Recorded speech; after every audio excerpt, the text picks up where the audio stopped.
你知道吗？相同的一部影片，在不同的时间段发布，会有截然不同的结果。这期影片我就带你了解影片发布时间背后的秘密，为什么你需要重视影片的发布时间，并且我会告诉你如何找到你的最佳影片发布时间，让你不需要做额外的工作，就能够快速的提高你的流量。Hello， 大家好，欢迎回到我频道，我是 Grayson。每周在这里分享社交媒体、网络创业以及个人品牌打造内容。如果你喜欢这些内容，欢迎订阅频道，把旁边的小铃铛打开，就能够接收到最新的影片通知了。我相信有很多人在上传完影片之后，就立马把它设成公开，不想浪费任何的时间，因为他们会觉得影片越早公开，就能够获得越多的观看量。我一开始也是这么做的，但是当我有意识的在某一个时间段发布影片的时候，我突然感觉到我的流量上涨了很多，就让我意识到影片发布的时间是非常重要的。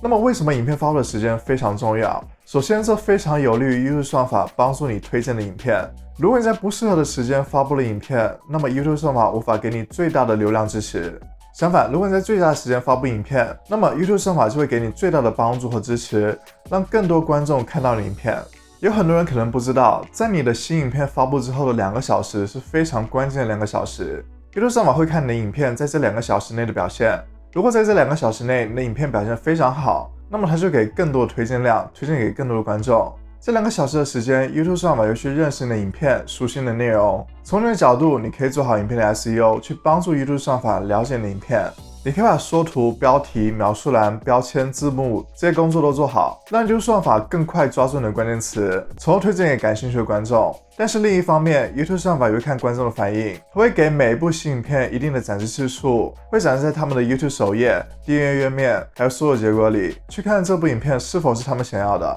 如果观众的反应好，他们都愿意点击观看，并且观看时间也非常长，那么 YouTube 算法就会认为这部影片适合这些观众，这部影片是观众喜欢的，从而就会尝试推荐给更多的观众，去看他们的反应。如果另外一些观众他们反应也很好，就推荐给更多的观众。回到影片发布时间的问题，如果你想要在这2个小时内获得最大的流量，那么你就应该在观众最活跃的时间段发布这部影片。我们可以举个例子，如果你影片发布在了周6凌晨的3点，那么这个时候就会很少人在 YouTube 上，可想而知，你的影片获得流量就会非常少。如果你有1000订阅，你在这个时候发布影片，那么可能只有 5% 的观众在 YouTube 上，那么只有50个人会观看这部影片。相反，如果你在观众活跃的时间段发布影片，例如在周6晚上的6点，那么这个时候可能有 50% 的观众在 YouTube 上，那么你就能够获得500个人观看这部影片。所以你的影片最佳发布时间应该是观众最方便的，并且最有可能出现在 YouTube 上的时间，这样当他们在使用 YouTube 的时候，就能够快速的看到你的新影片。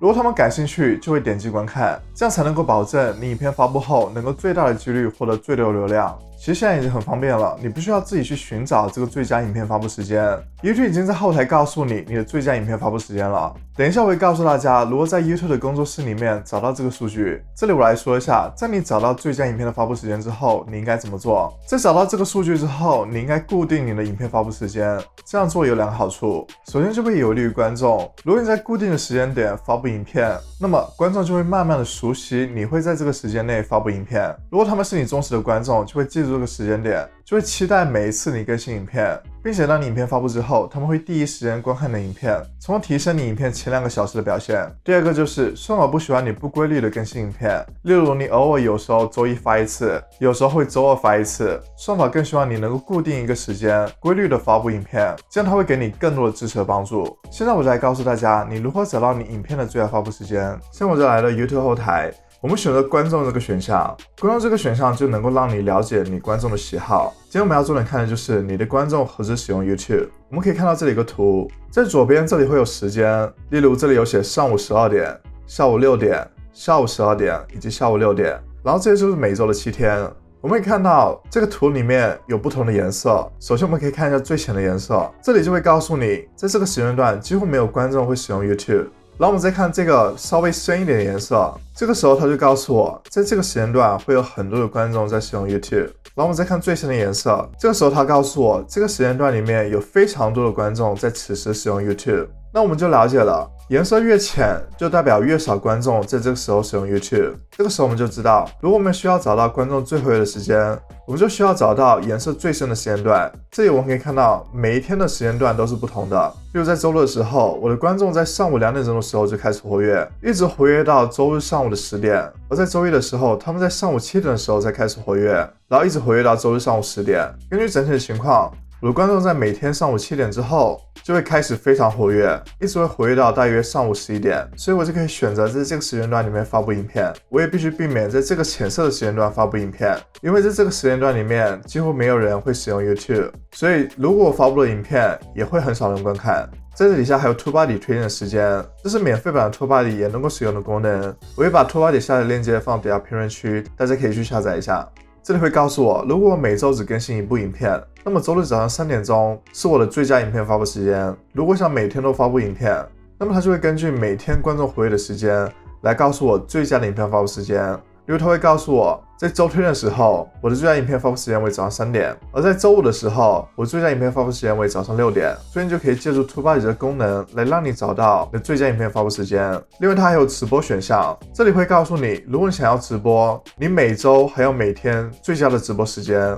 这影片更新的时间也是不同的，大家可以做一下参考。现在你就找到了你的影片最佳发布时间，也欢迎你们在评论区分享你的影片最佳发布时间是什么时候，这会根据你大部分观众所在地区会有不同。也希望你们去尝试新的影片发布时间，去看有什么变化。也欢迎你们在评论区分享你们的结果。现在你就知道了你在什么时候发布影片最好，但是这还不够，你需要更多的技巧和方法去提升你内容质量，去做影片的优化。大家可以去看一下我这些影片，对你一定有帮助。如果你觉得这期影片对你有帮助，欢迎点个赞。如果你想了解更多关于 YouTube 的内容，欢迎订阅频道，打开旁边小铃铛。那么下次再见，拜拜。